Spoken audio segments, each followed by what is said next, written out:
Então, senhor, vamos bater um papo de uns minutinhos aqui. Como é que é o seu nome completo? Avelino Potter. Avelino Potter. Ô Avelino, o senhor é nascido e criado por aqui? Eu, na verdade, eu nasci um pouco retirado daqui, mas vim com 2 anos e meio aqui, com meus pais, né, e o finado avô que moravam aqui. Sempre lidou na agricultura, na roça? Sempre, sempre.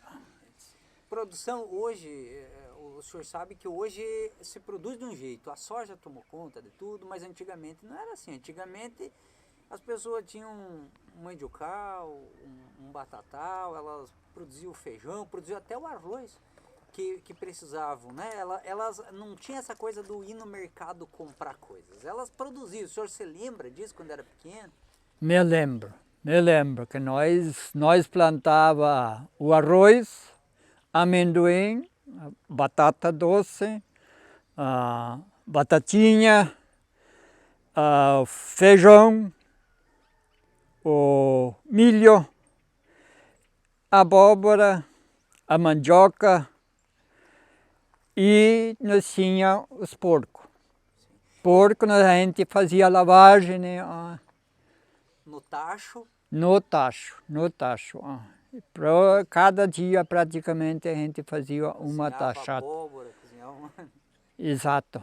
A gente cozinhava. Fazia às vezes uma mistura a batata, né? Um pouco já depois com soja, né? Mas a gente na época plantava soja só no meio do milho. Que era não era como hoje, né? Era Não. E o senhor se lembra dos invernos brabos que tinha que lavrar? Não sei se o senhor chegou a pegar esse tempo no mês de julho, lavrar na terra. E a gente não tinha calçado como tem hoje, calçado bom, né?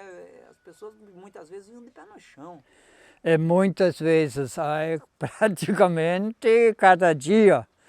A gente ia, não tinha, que nem hoje tem a bota de borracha, né? Isso não tinha, tinha a bota de couro, mas para todos não tinha. O pai usava assim muito, mas a gente não.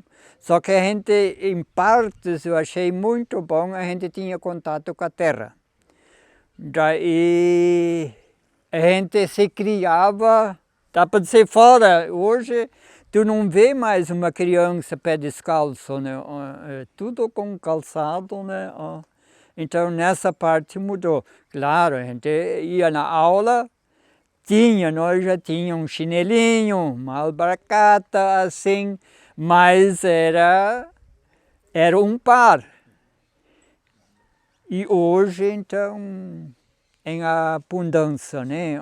O senhor lembra que quando o senhor era criança, lembra seus pais contarem que o café não era como a gente acorda hoje, faz um café, passa uma margarina num pão.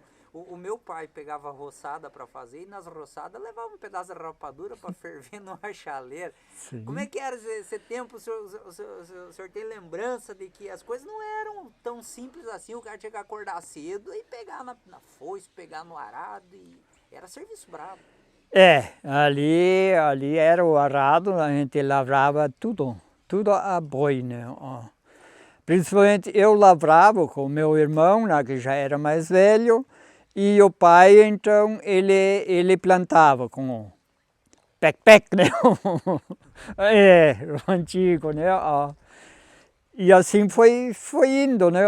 Claro que nós estávamos falando do frio, o frio realmente era intenso. Eu me lembro ali onde é que era cerco, potreiro, de manhã cedo, às vezes ficava grosso o arame de geada, branco, mas grosso. Hoje não é mais tanto assim a geada que nem antigamente. Mudou bastante. O frio amenizou, né? Amenizou bastante. E as feiras, a festa ali da colheita, o senhor se lembra da festa da colheita? O senhor chegou a levar produto lá para o leilão? Os seus pais já frequentavam? Como é que o senhor se lembra não da festa de hoje, a gente sabe que tem hoje e tal, mas lá tempo, as primeiras lembranças que o senhor tem dos seus pais ainda frequentavam? Sim, eles frequentavam. O pai, assim, até dá para dizer uma tradição que nós tínhamos, e muitos, assim, tinham essa tradição de ofertar algo para o leilão que era em benefício da comunidade, né?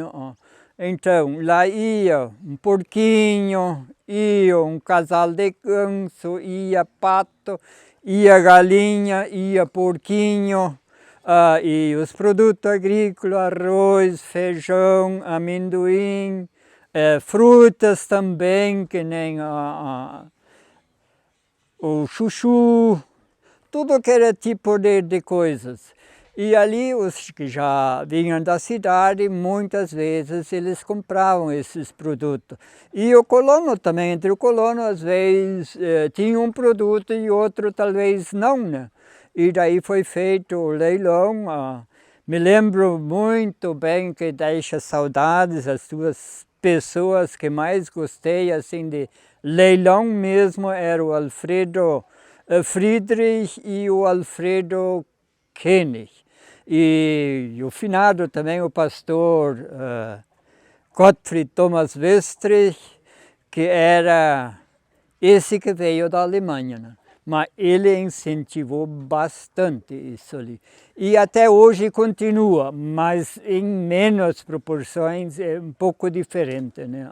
Mas a nossa festa tradicional da colheita continua. O seu pai chegou a ter um lote lá na colonização do Xingu ou não? Era de outra cidade? O senhor me falou que não era daqui. Sim. O meu pai, ele veio ali para Xingu com 7 anos. Ele veio de São Sebastião do Caí. Veio com os pais e eles foram morar aqui. E daí quando o pai casou, né, daí ele tinha uma... Bem perto daqui ele morava, mas a nossa casinha, a primeira, que eu fiquei com 2 anos e pouco, que me lembro, era coberta de tabuinha, né?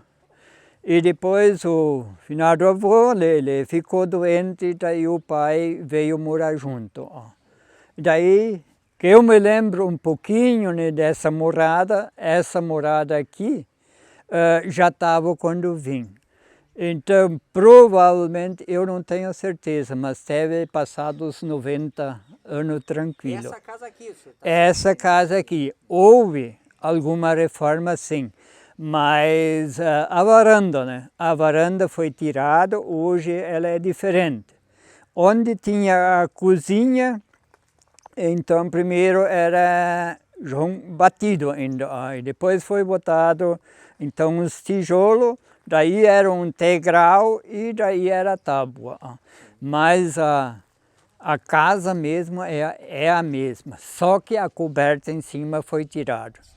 Essa aqui que o senhor se refere, essa não era de tabuinha, mas o senhor chegou a conhecer as de tabuinha. Sim, sim, sim. E era o seu avô que tirava os lascão para fazer as...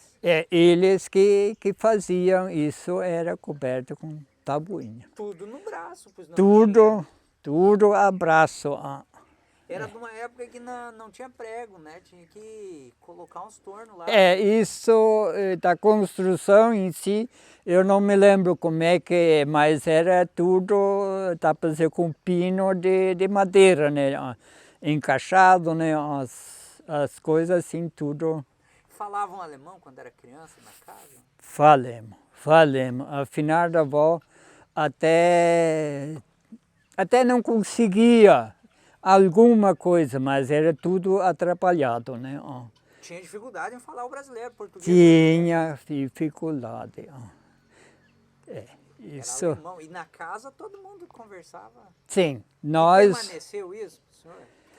Eu ainda, mas com a minha família, os netos já hoje não vai. Os filhos ainda entendem e falam, mas os netinhos, então, não falam mais. É um patrimônio que se perde, não é? É verdade. Isso me lembro muito bem do nosso pastor, que diziam, olha, a primeira língua é a familiar, não? E depois... É um patrimônio, patrimônio. Né? Convive na família, a comunidade inteira que falava alemão. Isso ali. todo mundo falava essa língua.